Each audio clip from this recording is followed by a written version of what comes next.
pergunta é difícil, importante. Eu escolhi história porque eu gostava muito de ler.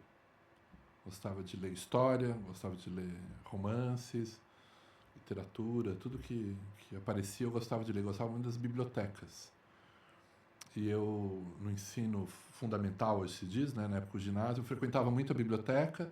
Quando eu entrei no ensino médio, eu entrei numa escola privada aqui de São Paulo, que é muito boa, tudo, e uma das coisas que mais me deixou espantado é que eles tinham um prédio que era a biblioteca, separado, e era maravilhoso, e que tinha muitos livros. Eu gostava muito de ler. E eu tinha um professor de história nesse colegial, no ensino médio, o Francisco Carlos, que foi muito importante para mim. Eu gostava muito das aulas dele. Eu gostava de ler, gostava de história. E eu também tinha um engajamento político muito forte, assim. Eu era muito ligado ao Partido Comunista, por conta da minha família, dos amigos do meu pai, e eu tive uma militância muito cedo. Então eu achava que eu tinha que entender a história, entender o mundo, então eu resolvi fazer história. Mas quando eu fui fazer a faculdade, então vários colegas meus queriam fazer sociologia, outras coisas que estavam assim na moda nos anos 80. Nós estamos falando em 84, eu fiz o vestibular. E eu resolvi fazer o vestibular de história, mas eu fiz junto de música. Eu fiz a Unesp também. Primeiro eu fiz composição e regência na Unesp e depois eu fiz um outro vestibular para uma outra carreira de música que é instrumento flauta transversal. Porque eu estudava música, flauta, minha mãe é musicista. Então, durante uns 2 anos na graduação, eu tinha uma dupla militância. Eu estava na história e estava na música. Até que eu desisti da música e fiquei só na história. Aí eu vou, para ser objetivo, dizer: é, uma das pessoas que me levou a ficar só na história foi a professora Helena Blay. Eu fiz o curso de Brasil Colonial com ela, gostei muito, imenso, tirei uma nota ótima no meu trabalho de fim de semestre. E a Ilana me falou: faz uma iniciação científica. E eu não sabia o que era isso. E como assim? Iniciação científica? Não, ó, você vai desenvolver a sua pesquisa e tal. A Ilana, na época, não tinha um doutoramento. E aí eu fui trabalhar com a Vera Ferlini, ela me orientou. Afinal, consegui uma bolsa da FAPESP, fui fazer um IC. E disso eu entendi que o que eu gostava mesmo era história. E me afastei da música e fiquei só fazendo história. Tá, então, eu fiz a graduação aqui na USP, entrei em 85, eu era muito novo, na época eu ainda tinha 17 anos, eu era muito novo no colégio, e entrei na USP em 85, fiz história. Em 89, eu me graduei em história e entrei no mestrado, já sob orientação do professor Fernando Novaes. Naquela época, a gente não tinha o ingresso na pós-graduação, não exigia um projeto ainda, não havia prova de ingresso. Eu tinha feito a iniciação científica sobre a gênese do escravismo moderno no Brasil colonial, com um trabalho com a Ilana Blay. Então eu tinha essa bagagem dessa leitura, levei isso para o Fernando e o Fernando Novaes falou: não, eu vou te orientar, mas o projeto você decide depois. Vai fazer as disciplinas e a gente pensa um projeto. E ao fazer as disciplinas, e nesse primeiro ano, eu, partindo dessa ideia que eu queria estudar o escravismo, temos que lembrar que em 88 houve um grande congresso sobre a história da escravidão e escravismo no departamento, eram temas muito fortes na época. Mas eu tinha vontade de trabalhar com o tráfico transatlântico, que já era um assunto que começava a aparecer aqui, a colar com o trabalho do Alencastro, que ainda não estava publicado, mas ele tinha defendido o doutorado dele em 85 na França, Luiz Felipe de Alencastro, né?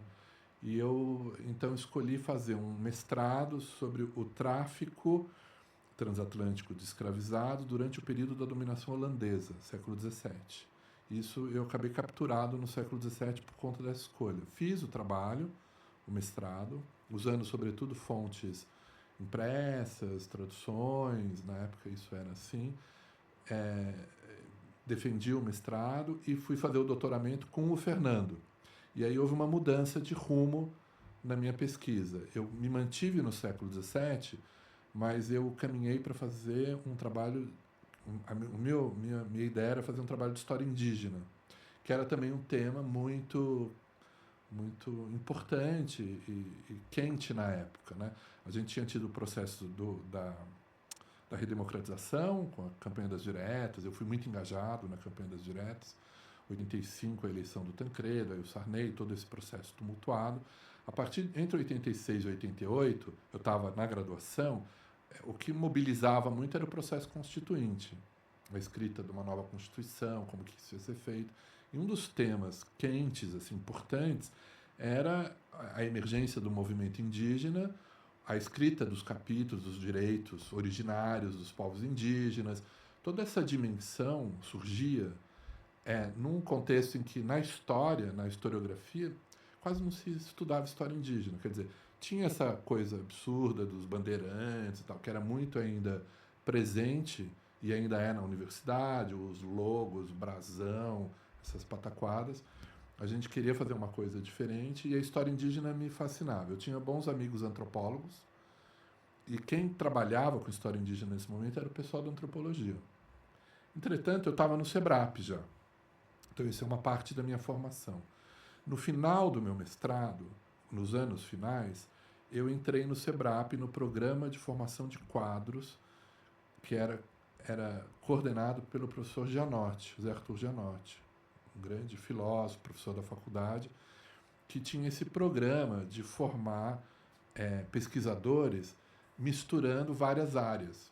Então, tínhamos economistas, antropólogos, filósofos, historiadores, e era um grupo de 12, a cada ano 6 trocavam, a gente ficava 2 anos com uma bolsa no SEBRAP, com a ideia de que a gente faria um seminário de formação e lemos textos clássicos e tudo, mas também conviveríamos com os pesquisadores do SEBRAP. E no meu caso, como eu era historiador, eu fui conviver com hoje pessoas que são meus colegas, como a Miriam Donikoff, que também foi bolsista desse programa, mas o nosso tutor, o responsável por nós, era o Luiz Felipe de Alencastro, justamente que tinha vindo da França, tinha entrado na Unicamp e estava no processo de traduzir a tese dele de doutoramento, que é sobre o tráfico transatlântico, e o Brasil no século XVII. Quer dizer, a tese vai até o século XIX, mas ele está ocupado em fazer o Trato dos Viventes, o livro, que é justamente o 16 e o 17, o tráfico transatlântico.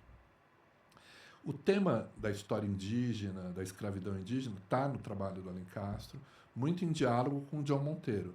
Nessa época, o John também estava no SEBRAP. O John Monteiro tinha vindo com uma bolsa dos Estados Unidos e vivia conosco no SEBRAP. E eu tive uma grande influência do John, um cara incrível, e que trouxe, claro, um olhar dos historiadores para a história indígena no Brasil. A história indígena era muito forte no campo da antropologia e no engajamento dos antropólogos com o movimento indigenista.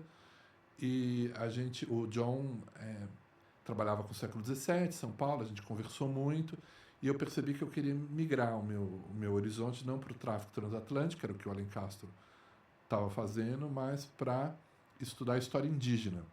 E eu queria estudar a história indígena no século XVII.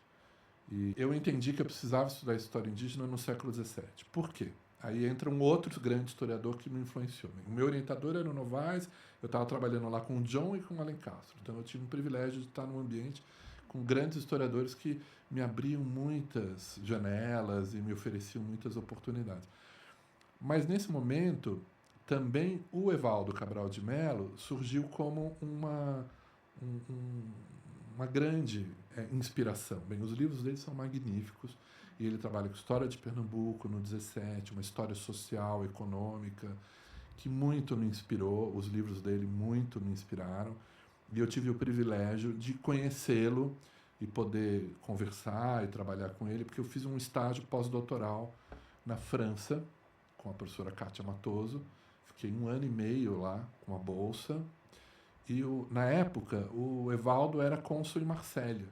Então ele vinha a Paris, tinha alguns encontros, aí eu acabei trocando muitas figurinhas com ele, ele me passou muitas coisas, ele me ajudou muito. Eu pude trazer tudo isso para o meu trabalho de doutoramento, que foi uma história das guerras indígenas do século XVII, no que hoje é o Nordeste do Brasil, que na época era o norte do estado do Brasil. Esse foi o meu doutoramento.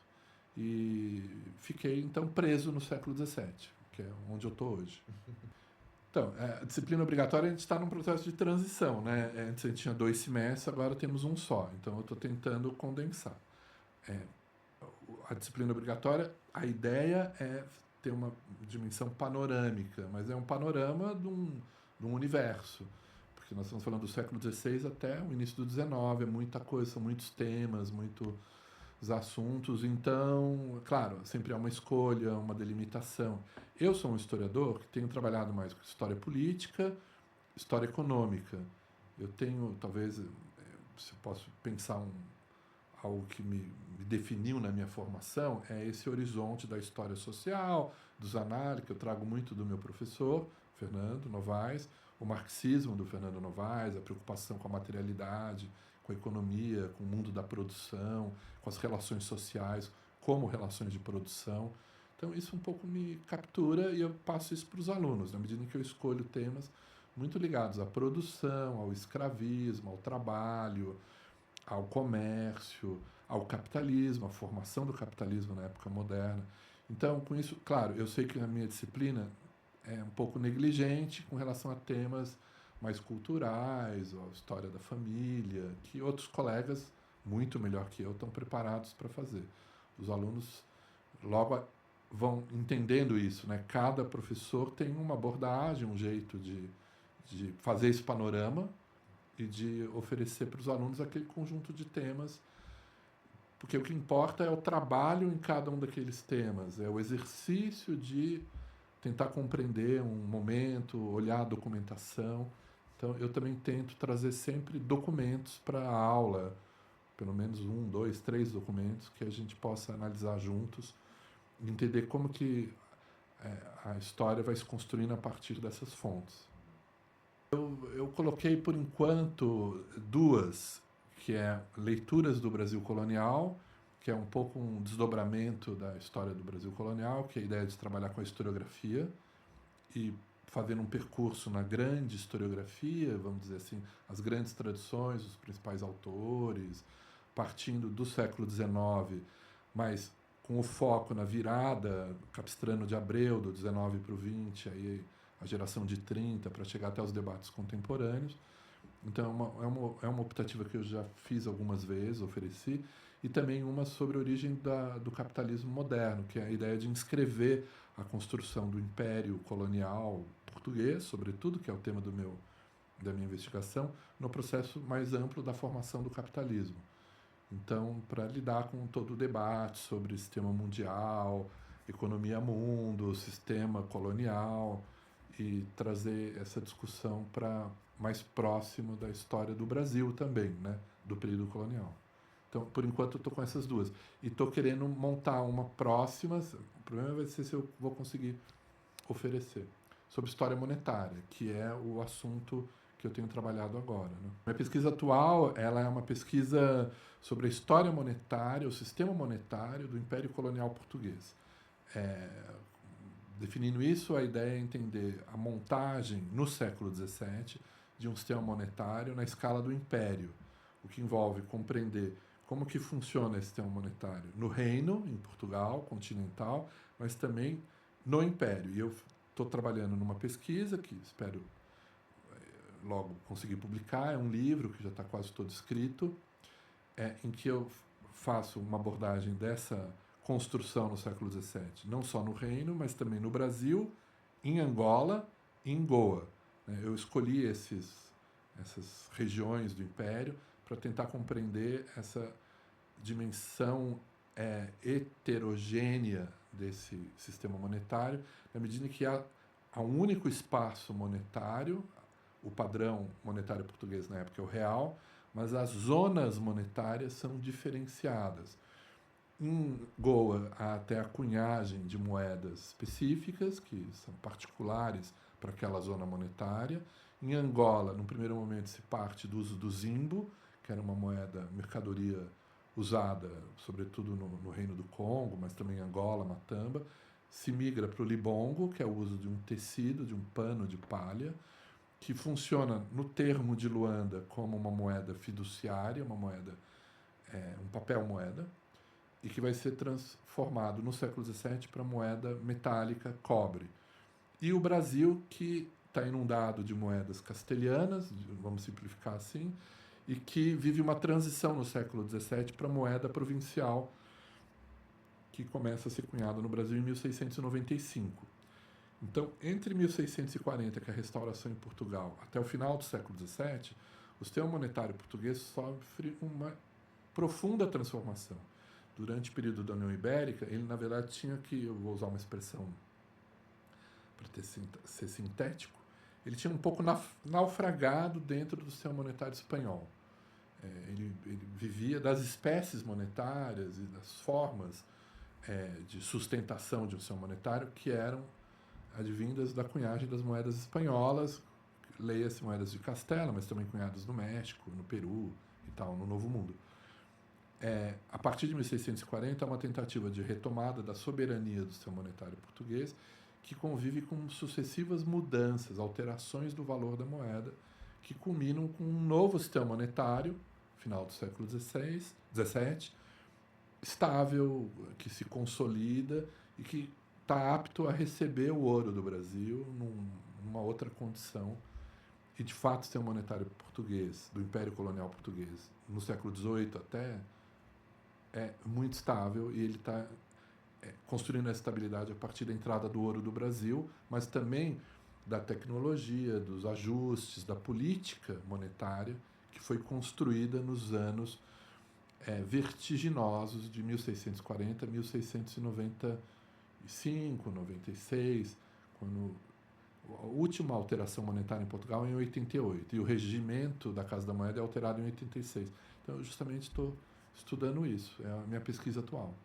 Legal.